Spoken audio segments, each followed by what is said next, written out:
Hi, my name is Kariuki Phares. I run a firm known as Pure Infrastructure Limited, where we help customers on their journey to the cloud. This is the first episode of our podcast, which will be focused on telling stories around technology and cloud adoption in Africa, where we will feature CIOs and people in the general field of enterprise technology and get them to tell their stories. This podcast is graciously done in partnership with CIO East Africa and sponsored by VMware, one of the leading technology firms in the world. Our first guest is Tom Makau, who runs Scipo Systems, a leading cloud integrator, and our conversation will generally be around 5G in Kenya. Tom is a telecommunications expert with 20 years experience in the field, having worked for various satellite companies and most recently Liquid Telecom before working full-time at before founding Scipo Systems. I will let him introduce himself and give us a general background on his story from his youth and how he ended up in the technology field. Thank you. Thank you, Fares, for the opportunity and for the introduction. And I'm honored to be the first guest in this podcast. And maybe by way of introduction, I've been in the sector for 20 years or so, having worked at the forefront of infrastructure rollout and service delivery. As is mentioned, I've honed my skills both in the satellite industry before we had undersea cables and fiber optic infrastructure in the country, and progressed on towards fiber optic networks, wireless networks, and currently focusing on cloud delivery and cloud architecture for our customers in the region. Um, Maybe just to give a background of who I am. I'm a trained telecom engineer by training. Uh, However, that doesn't mean that I haven't played in other areas, especially with the blurring of the line in between telecoms and ICT. I found myself more and more handling what was traditionally called ICT, even in my telecom space. And with the coming of new modern technologies that are all IP based, so telecom moving to IP has enabled us a venture into that space and deliver service to our customers. Um, I would say my experience in the space has been exciting. I think we graduated at a time when the telco sector was actually just taking off. I would tell you, like in my engineering class, where we had about 33 students, more than half of them went into the mobile telco space immediately. Wow. So that is, we would say we graduated at the right time. Yeah. Yeah, where you would graduate and immediately get an exciting opportunity Yeah. in a new field that was very exciting then. Yeah. And I'm glad to mention that uh, I have been fortunate enough to ride that wave up to now, Yeah. and being able to see what telecoms and what infrastructure rollout in Africa, specifically in Kenya, has done to the economy and to the uplifting of people's lives in general. And it's evident everywhere. I don't even need to give examples. There's a lot happening. The use of M-Pesa, social media. Right now with the COVID situation, you see WhatsApp being used to organize people and all that. So that's all exciting, and I'm glad to be part of that journey. Okay. Yes. Great. And so today's conversation will just be a broad-ranging conversation on 5G, NFV, mobile edge computing. And I wanted to ask, in the general sort of evolution in Kenya, where do you think Kenya compares with other markets? Do you think our 5G rollout and uptake is where it needs to be, or do you think we are behind the curve slightly? Uh, there is no definite answer to that, but maybe before I give you an answer, let me give a background a bit. Okay. I think where Kenya stands right now, we stand in a very unique position, and I say this because one of the things that our government did Yeah. at the onset was to realize the value that ICT let me not call it telecoms now, let me just bundle it as ICT, the value of ICT in the development of the country. Yeah. And there was a lot at the onset in terms of liberalization of the sector, creating a regulator who understands what needs to be done in the market. And in most conversations I've had with people, I usually say that our regulator has done very well in as far as leveling the playing field and in as far as creating an environment that spurs investment in that sector. Yeah. We were the first in many things when it comes to technology. We might not have been the first in 5G if you look at Africa, Yeah. but I don't think we are very late. Okay. And I think we are actually at the right time Yeah. to roll out and test 5G. Okay. And the reason why I'm saying that is because the pandemic situation has led to an acceleration of adoption of technology or digital transformation in organizations. Yeah. There is a difference between adoption of technology and digital transformation, because digital transformation also involves a mindset change. Yeah. So that mindset change to bring technology at the center of what all businesses do Yeah. is transforming businesses in ways we never thought possible. And I'll give you a very simple example. You can, from your phone today, buy, let's say, a pair of shoes on Instagram, for example, from someone who does not own a shop in town. So that saves them the rent, that saves them the licensing fee, and all the associated costs that are associated with owning a premise. That person could be operating from their bedroom, Yeah. and they're able to deliver to you service Yeah.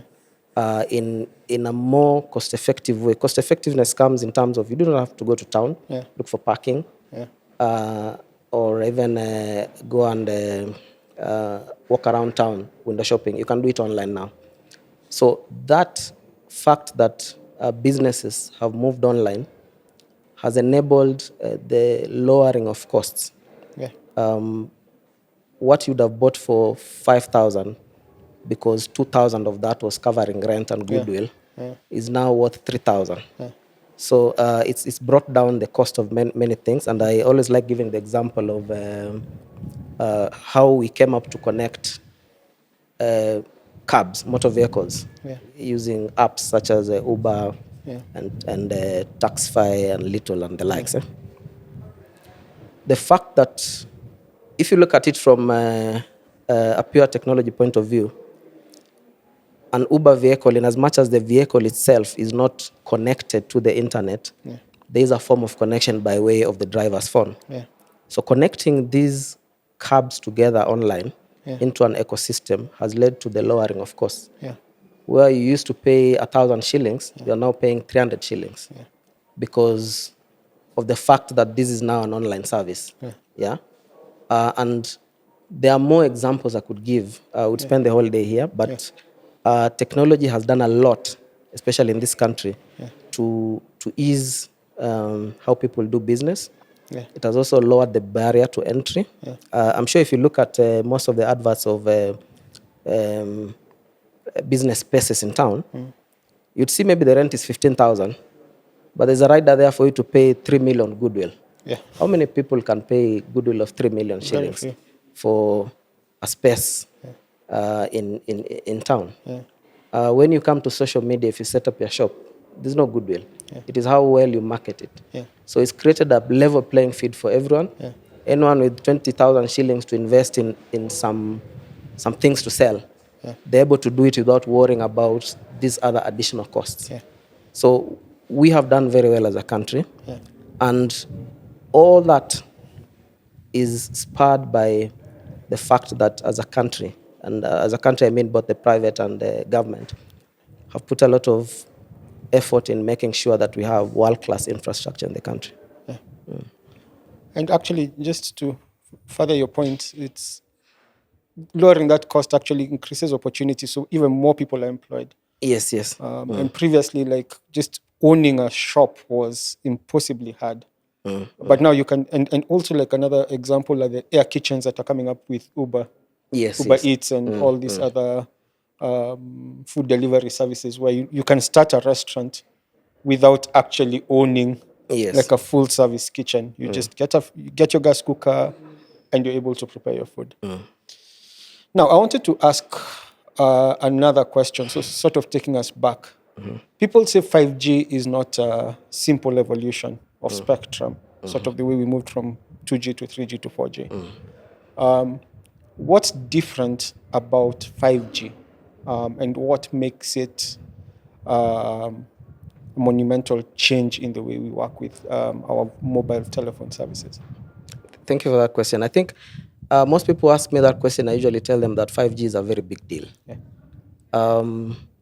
And for the simple reason that in as much as we might be thinking we are moving from 4G to 5G, the same way we moved from 2G to 3G, where the speeds were much better, to 4G, where the speeds were super fast, and now we're moving to 5G, where the speeds are much faster again. But then 5G changes the game in a way, in that whereas the previous generations of technology focused more on ensuring that you have a reliable connection to where the content is. You'd get a maybe 30 Mbps 4G line, yeah, which would work very well to download content and all that. 5G comes in and now changes the architecture in such a way that other than you having a link to access the content, the content is also brought closer to you, yeah, in such a way that your user experience is more enhanced.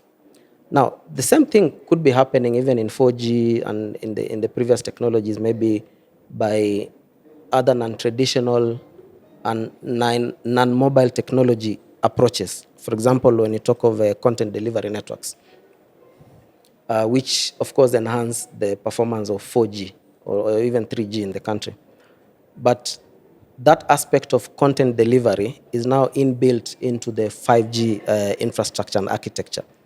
And that is where now, when people say that 5G is heavily dependent on the cloud, it is both dependent on the cloud in terms of a centralized cloud, Okay. and also dependent on what is known as a decentralized cloud or mobile edge computing.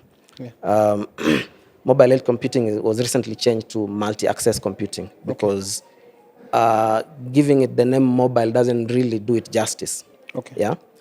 And when you talk of 5G, we must talk of 5G in light of what supports it in the background in as far as mobile edge computing is concerned. Yeah. In previous technologies, your experience would be determined more by your ISP, but once the ISP hands over that traffic to upstream carriers, there was very little by way of quality of service. Yeah. So 5G changes that game and brings the content closer to you. And by close, we mean all the way to the mobile base station. Yeah.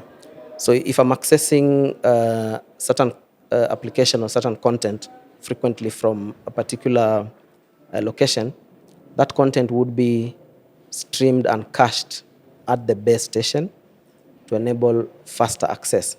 So when people talk of 5G being low latency, it's not because there are any laws of physics being broken, because again, light can only travel as fast. Yeah.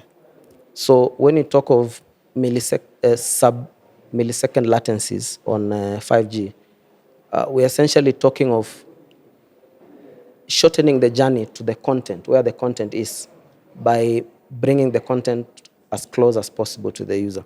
And maybe just to clarify, when I talk of content, I just don't mean content that is consumed like when I share a picture with you, or when you're accessing an application. Yeah. I would also mean the compute power. Yeah. Other than just bringing content closer, what 5G does is that it brings closer to you some compute power that would ordinarily be available much further in traditional technologies. And that is very important now, especially when we are looking at moving to low latency, high bandwidth applications such as AR and VR, virtual reality and augmented reality.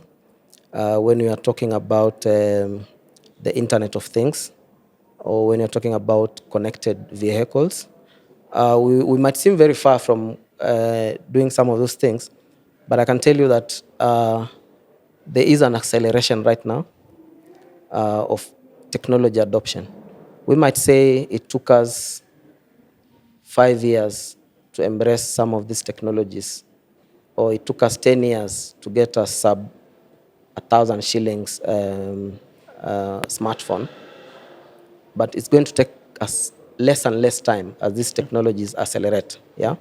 So we are not very far off from connected cars. Yeah. We're not very far off from using AR, VR in the industry, and we're not very far off from adopting the Internet of Things for our industrial and even our smart cities. Yeah. So the grand vision of any government, of course, now is to make sure that the economy develops. Yeah.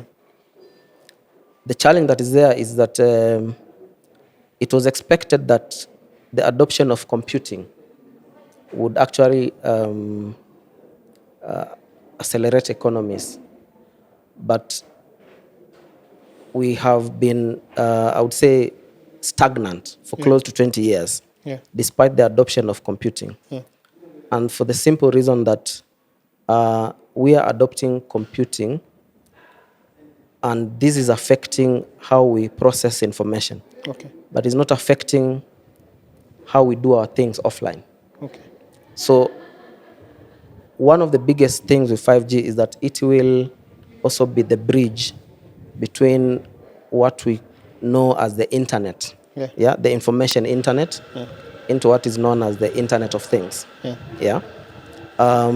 Today we are talking of your phone being an access portal to the internet, which is a virtual thing. But when you talk of Internet of Things, we mean the internet coming out of the screen into the real world. Yeah. So you'll not only have your phone, you'll have maybe your smartwatch.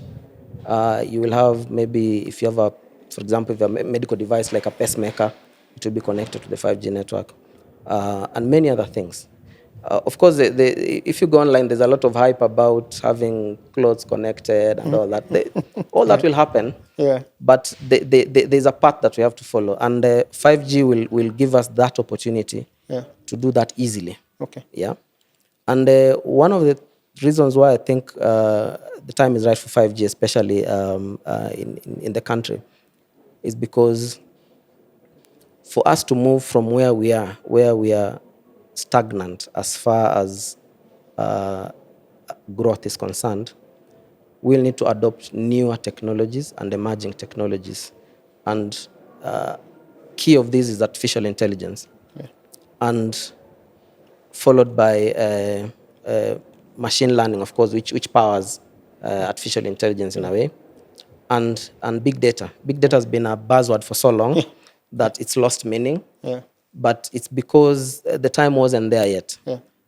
When you have an average of 40 sensors in, let's say, on you, other than your phone right now, you will have sensors in the future. Your specs could be connected, your smartwatch, your shoes, maybe a medical device like some insulin pumps and all that.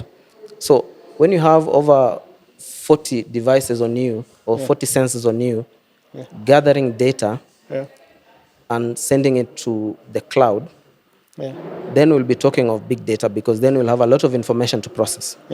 So 5G has come in at the right time, that it will be able to power this revolution that we are coming to. Okay. Yeah. Okay. And I wanted to just, I'll ask a very silly question, seemingly silly question. Traditionally, when you wanted to have a connected device, there was a whole process of getting a SIM card. And the SIM card was sort of what the telco was able to identify you as. Does 5G change this? In a way, Or how does it enable easier identification of devices and users in a secure manner?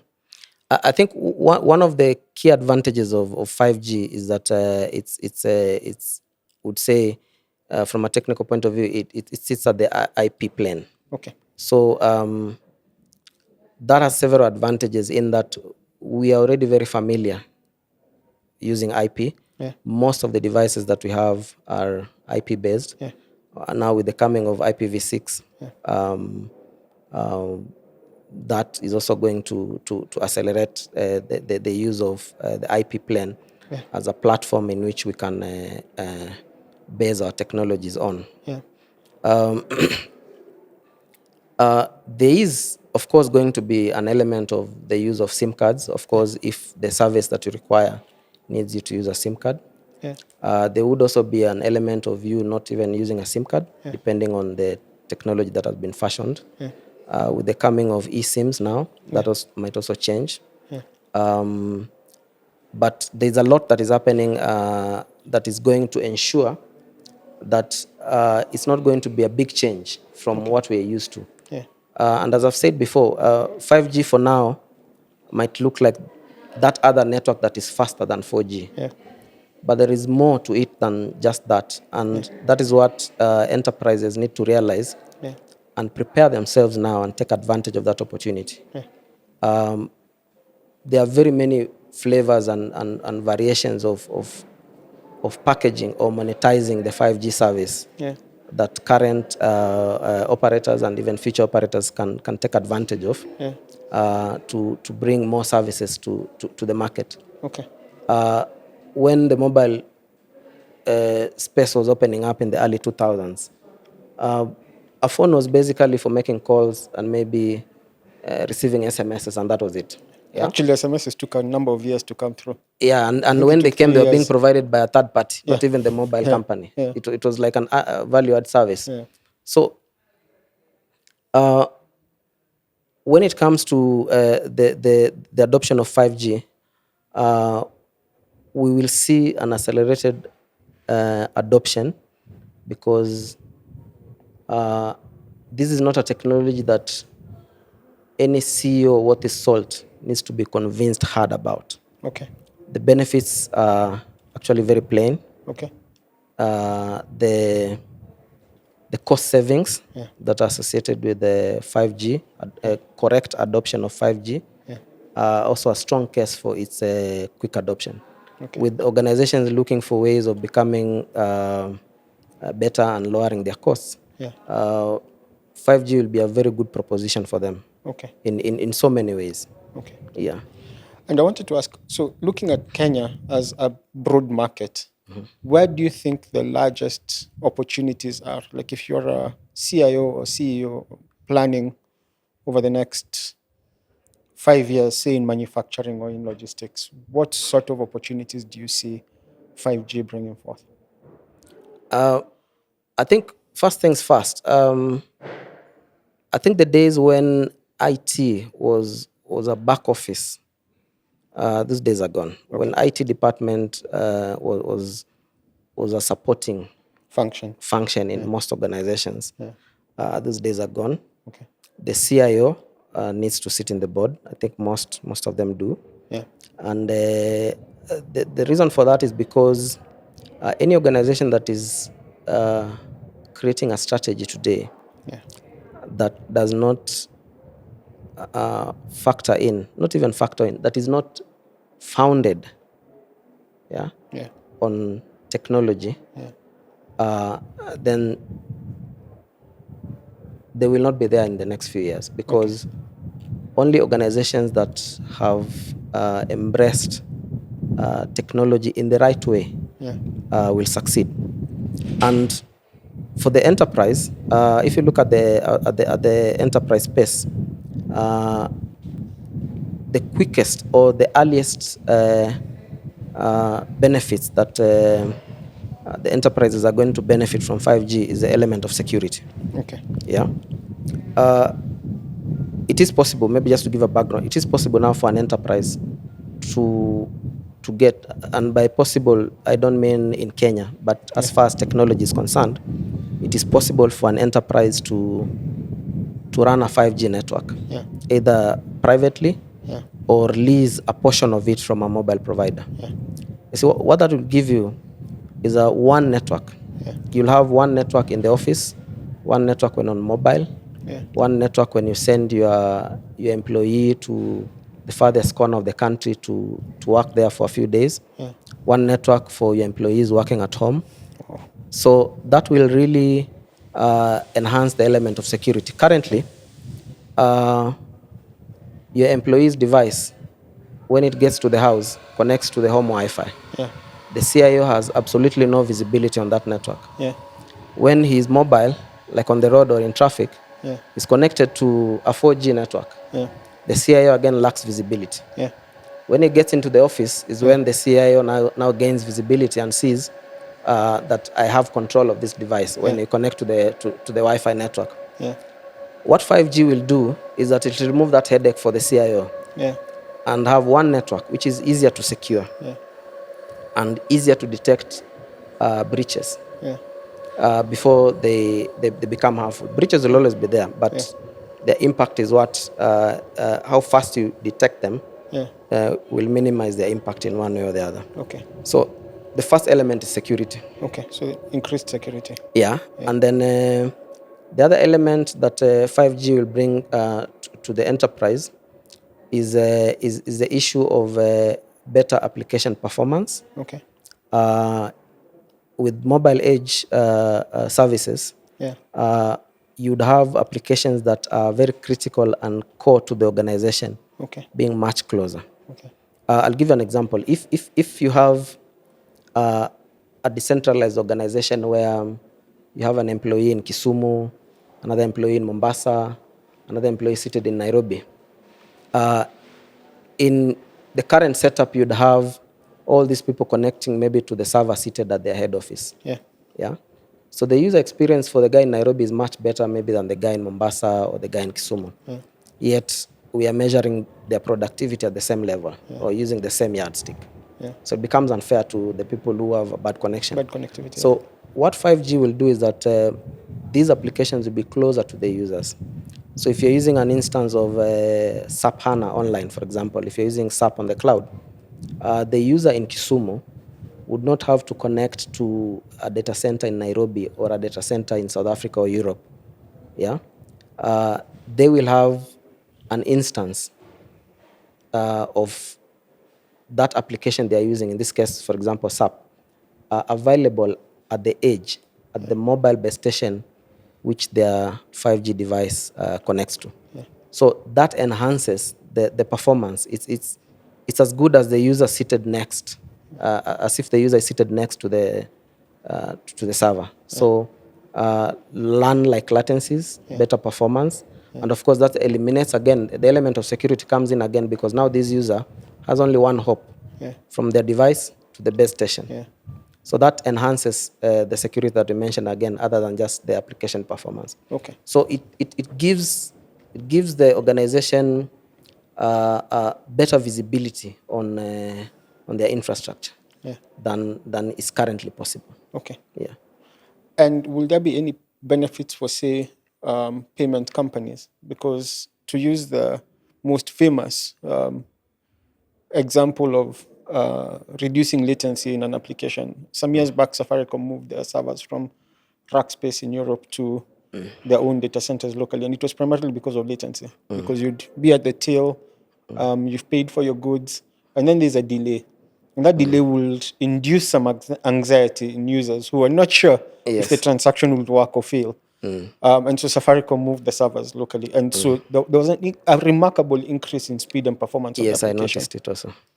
Will it be possible to, say, have localized payment infrastructure or just to increase the speed of transactions? Because if you think about it, at the moment, there's some form of validation that Safaricom has introduced so that you can't run transactions if you're too far off Yes. from the site. Yeah. So it is logically, you may be able to have to localized services to increase the performance of the applications. Yes, it's possible to do that. But maybe just before we elaborate on that, I think one of the things that you need to realize Yeah. is that these benefits will not just come because we've adopted a 5G network. Yes. The design philosophy, even how we design applications, Yeah. has to change. Okay. Yeah. And it has to change in such a way that we take advantage of the cloud nativeness of 5G. Okay. We take advantage of the public cloud and its design. Yeah. The inherent design of the public cloud is in such a way that uh, it tries as much as possible to improve the user experience. Yeah. But it can only do so much.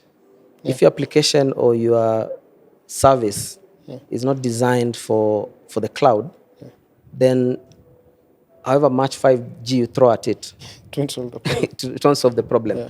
So yes and no. Yeah. It can improve performance of financial services in a way. But of course, then the question that comes in is how do we ensure that we are in control of the authentication? Because at the end of the day, we do not want the scenario where we had in banking a few years ago where you could only withdraw from your branch because that's where they had the records Yes. of your bank account. Yeah. Yeah. And if you went to another branch, you had to wait for several hours for them to call your bank. Yeah. And it's because they didn't have that big book. I think it was called the Kalamazoo book. Yeah. Who's that? Yeah. The large book. Yes. Yeah. Yeah.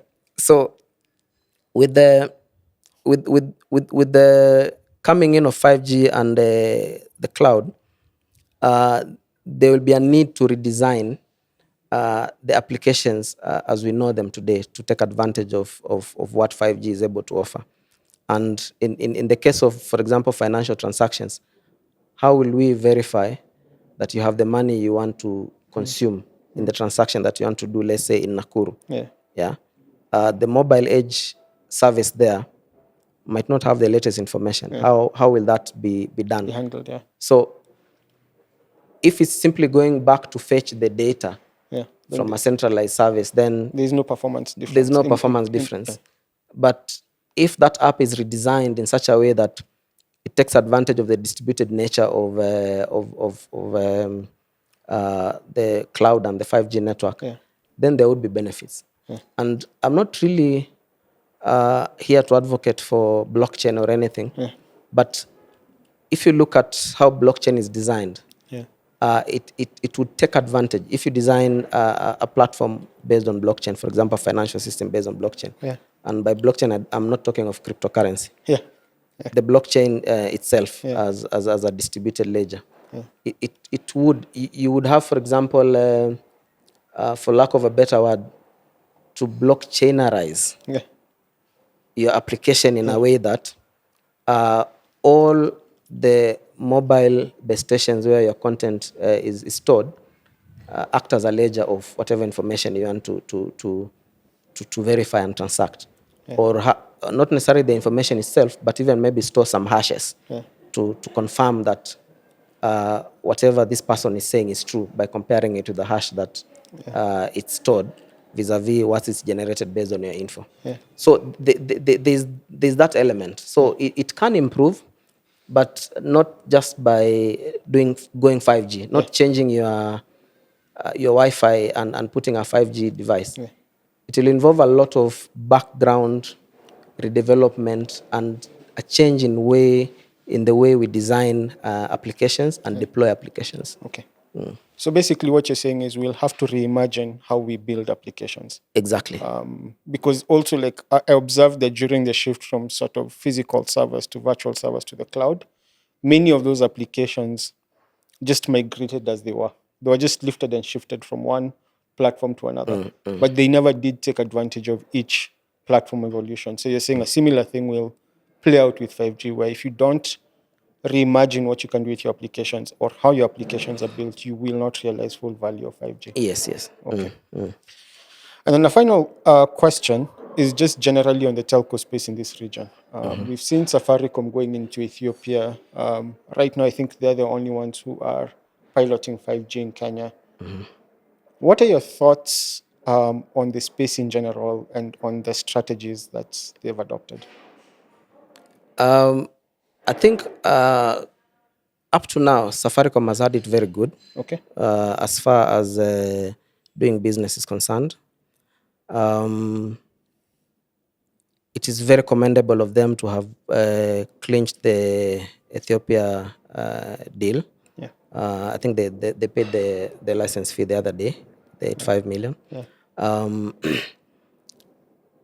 The space is exciting, and the reason I'm saying that is because, first of all, the regulatory environment is very conducive for us to adopt 5G in Kenya. The market also is I would say is more mature compared to other African countries, and I can authoritatively say that having worked in the space, Okay. the Kenyan space, as far as technology is concerned, is more mature compared to our neighboring countries. Okay. And that gives us an opportunity to showcase or even help them Yeah. develop their infrastructure and their networks. And this is already happening, not just even in the telecom space. If you look at Kengen is now doing geothermal wells in Ethiopia. Yeah. Yeah. A few years ago, they would get in a contractor to Yeah. do that for them. Now they've They've built the developed that capacity. practice Yeah. internally and learned from engaging all these contractors for this number of years, and now they're doing it themselves. The same is true for the telco space. Yeah. The time when the telecom provider was guided by the vendor, Yeah. those days are gone. Okay. Because all the way from 2G up to around somewhere 4G, the market has been very vendor driven. Yeah. Vendor comes up with a shiny new technology, throws it at the customer. The customer says, we like this. It's deployed into the network. But now what is happening is that telcos are changing. Yeah.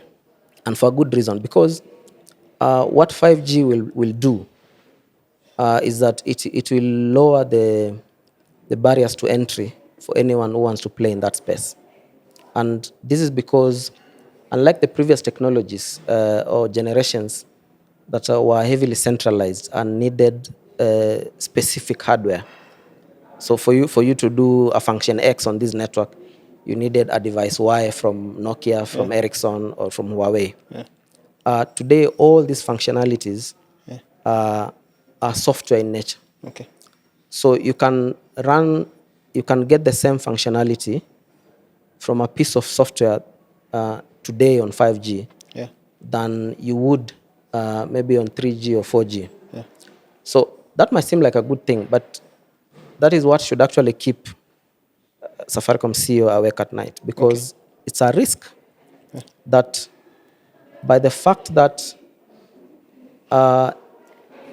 the cost of setting up and running a 5G network has been lowered drastically by the fact that most of it is software. This is what's called NFV. Yes. Partly. Yeah. Okay. Yes. What will happen is that it will be very easy, for example, like I usually tell people, we have so many SACCOs in Kenya. Kenya is blessed to have very many SACCOs. Yeah. There are all sorts of SACCOs, employee SACCOs, community SACCOs. And what has been happening in the last 20 years, the SACCOs have been buying land, subdividing, selling to the members. Yeah. Now, it would have been possible had they had deeper pockets maybe to run a mobile network, but it wasn't possible. Yeah. But now with the amount of money that they have, they can actually participate in the 5G revolution by actually running a 5G network purely from the cloud. Yeah. So you'd have all sorts of competition coming in. Yeah. So a small player, let's say in central Kenya, or a SACCO a big SACCO in central Kenya would decide, instead of buying land, let us invest in a 5G network and lease this network to enterprises. Okay. So that already is a threat to the existing business models for these telcos. Yeah. And there's a very good reason why I'll use Safaricom in this case because most of their info is in the public domain. Yeah. There's a very good reason why Safaricom is changing even its organization structure Yeah. to look more like an IT company Yeah. than a telco. Yeah. And the reason is that if they do not prepare Yeah. themselves for this coming situation where the barriers to entry to play in the telco space have been drastically lowered, Yeah. then they'll find their market share. The market will become cannibalized by very many small operators. Yeah. Yeah. So that's something that I think the telco CEOs need to look at carefully, Yeah. and also the fact that connectivity is no longer really the money mint it used to be before. Yeah. Yeah. I'll give you an example. If you walk into any organization and you provide connectivity, you've taken just about 15% of their IT budget. Okay. Yeah. So when a telco goes and says we are going to interconnect all your branches to your head office using all these other technologies or even 5G, they're only getting 15% of the IT budget cake. Yeah. So the 85% that remains is going to digital transformation, is going to cloud migration, and all these new things that organizations are trying to do. So telcos have realized that they are leaving a lot of money on the table. Yeah. So they are reinventing themselves to be able to provide more services to the customer. Yeah. So they would go in and say, you want to go to the cloud? We can do that for you. Yeah. You want to develop your applications to be cloud ready? We can do that for you. Go to most of the telcos website, go to the Safaricom career website. Yeah. They're hiring more software developers than network engineers today. Yeah. And for the simple reason that the telco space is changing. Yeah.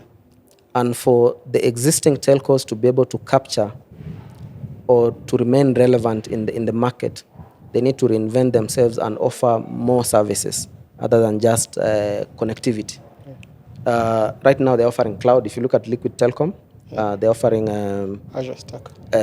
Azure Stack. I think Tanzania, Kenya, they're also offering Azure Cloud and migration services to enterprises. And that's a very good new revenue stream for them and even for other organizations that are doing it, because other than just the fact that they are big or they are a big player in the telco space, the fact that it is well known that some of these large organizations have standards and have adhered to various standardization measures or certifications. For example, being ISO certified as far as quality process is concerned. Enterprises are finding it easier to deal with them than to deal with smaller organizations that are now coming up. Yeah. So they have an advantage there, which if they take advantage of, they will be able to reap more benefits. Yeah. Okay. And so basically, what you, to paraphrase what you've said, it's telcos are becoming, no, Safaricom is becoming like an IT company out of sheer necessity. Yes. Because if it does not, it will be disrupted. Yes. And actually, to further that point, I think there are three main companies that are very well known for their adoption of 5G, and that's Rakuten, Reliance Jio, and Dish. And the latter, if I'm not wrong, has no infrastructure. They're a satellite company that's rolled out on Amazon Web Services, and I think they're using VMware for NFV, and they've been able to roll out without any cost. Can you speak about that slightly? Yeah, I think in the case of Dish in the US, one thing you need to realize is that for operators who are already running legacy networks, 3G, 4G, upgrading or moving to 5G means you have to run two networks that have to work together. Yeah. in a way or the other, at least at the core level, at the core. If you look at Reliance Geo, when they got into the space, their first network was a 4G network. Yeah. They didn't have the baggage of running a 3G network combined with a 4G network or a 2G network. Yeah. So it is very easy for Reliance to move from 4G to 5G. It's at a lower cost and complexity to them to do that because they already run a 4G network. In the case of Dish, they are starting off from scratch with a 5G network. Yeah. So that makes it easier. And they're able to run it, I would say, most of it purely on the cloud. Yeah. And what is happening is that because of this centralization, because now you're able to run the mobile core on the cloud, and now it is also possible to run the radio access network components on the cloud. 5-10 years ago, that used to sound like science fiction. Yeah. But it is possible now to run your radio access network from the cloud. Yeah. So essentially what's happening is that the base station, as we know it, has moved to the cloud. Yeah. And the content, as we know it, has moved to the base station. Yeah. So the two have swapped. That might seem very trivial, but it's a very significant move because when a network is centralized, you gain economies of scale. Yeah. And what is going to happen now is that a network that is hosted on the cloud, on the public cloud, would be available anywhere where there is a point of presence for that cloud provider. And that's a threat and also a benefit in as far as the telcos are concerned. Because number one, if an equipment vendor such as Nokia, for example, decides to provide a mobile network on the cloud and lease it to a SACCO, let's say, or to a small organization that would normally not have played in the telco space due to the capital investment required, Nokia will lease that network to an organization in Kenya, in Mexico, in the US, in China. So it will be one network serving all these people. And it will be more of a pay-per-use network. And this network will be able to grow and contract based on customer demand. What is happening now is that most of the networks designed have been designed for peak capacity. Yeah. So you find a network is idle like 12 hours of the day. But very busy during a very short period of time. And extremely busy during month ends, for example. So the total cost of ownership of owning the legacy network is much higher because you have to over-design and over-invest.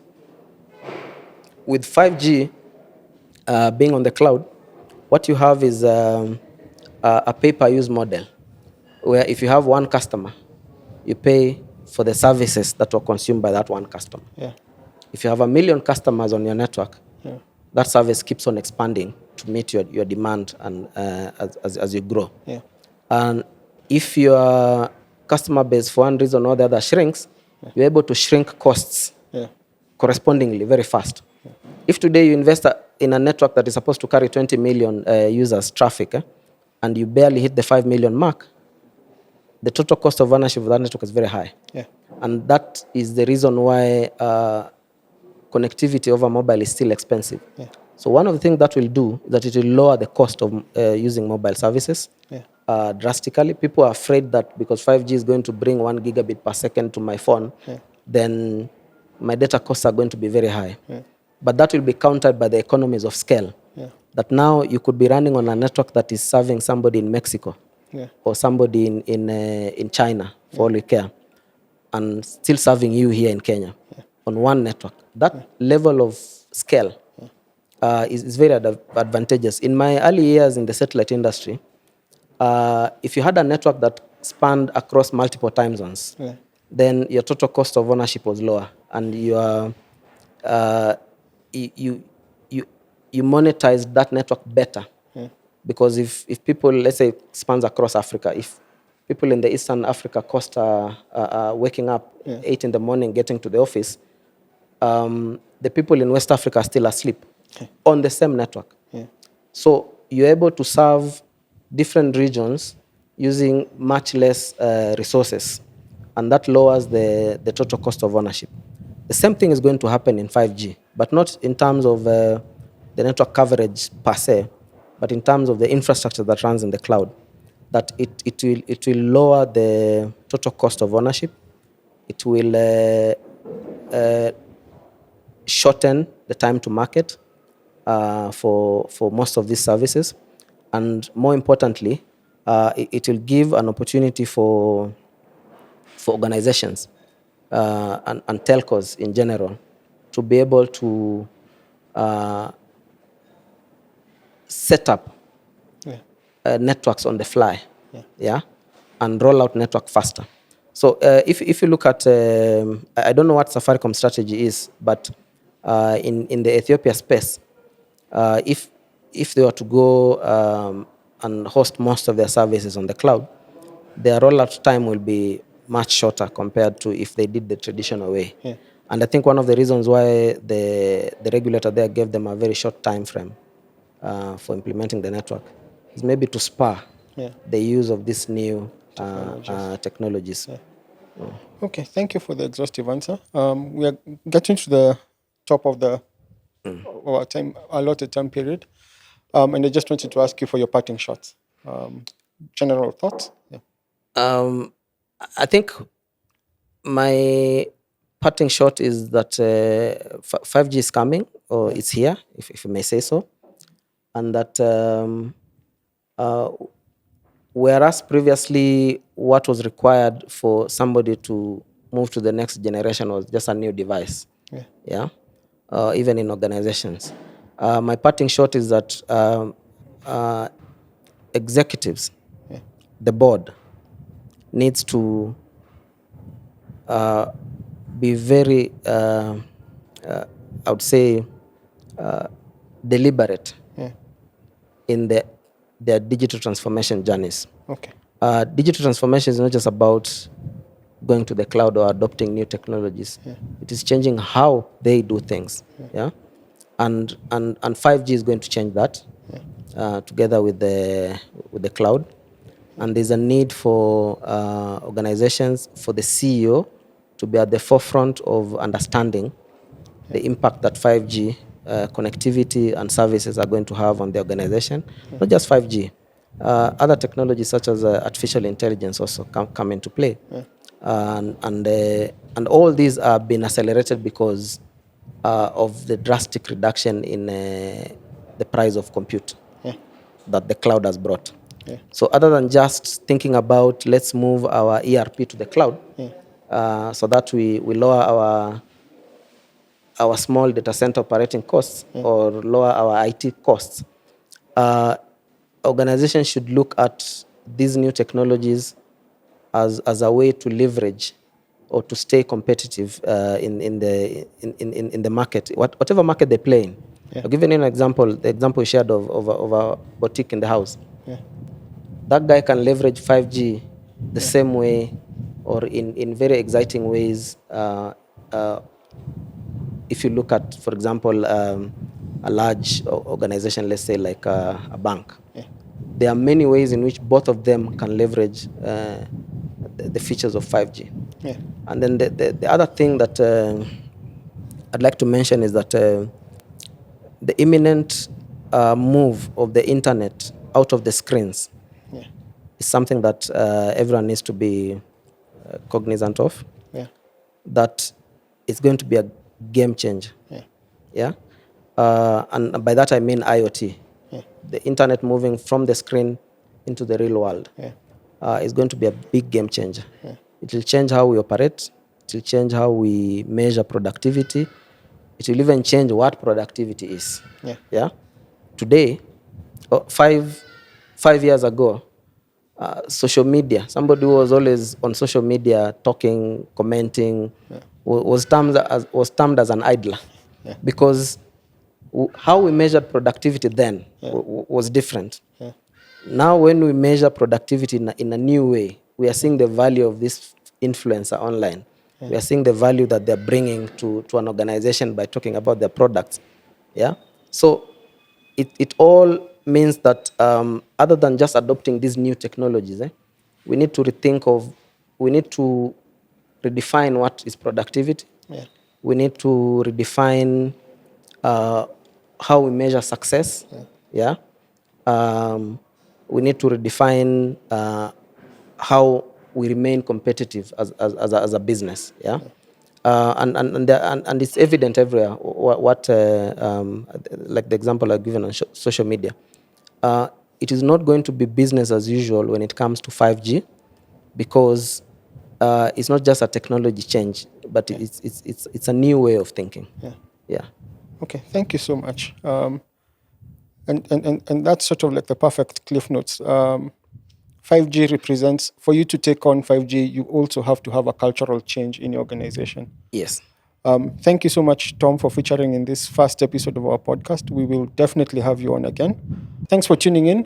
Please follow us on YouTube and subscribe to our podcast.